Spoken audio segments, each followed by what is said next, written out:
வணக்கம். G news 24x7 செய்திகளுக்காக செய்தி வாசிப்பவர் உதயகுமார்.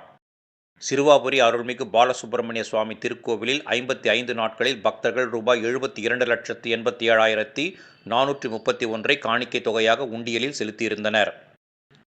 திருவள்ளூர் மாவட்டம் சோழவரம் ஒன்றியம் சின்னம்பேடு என்று அழைக்கப்படும் சிறுவாபுரியில் அருள்மிகு பாலசுப்பிரமணிய சுவாமி திருக்கோவில் உள்ளது.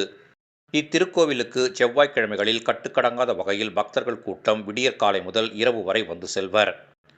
இந்நிலையில் இக்கோவிலில் உள்ள உண்டியலில் பக்தர்கள் 55 நாட்களில் ரூபாய் 72,87,431 காணிக்கை தொகையாக செலுத்தியுள்ளனர்.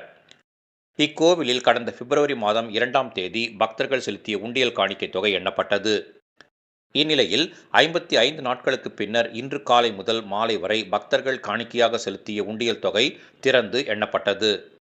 திருவள்ளூர் மாவட்ட இந்து சமய அறநிலையத்துறை உதவி ஆணையர் சிவஞானம் தலைமையில் திருக்கோவிலின் நிர்வாக அதிகாரி மாதவன், ஆய்வாளர்கள் பொன்னேரி முருகன், ஊத்துக்கோட்டை ஸ்ரீதர், பள்ளிப்பட்டு திலகர் மற்றும் பக்தர்கள் முன்னிலையில் உண்டியல்கள் திறந்து எண்ணப்பட்டது.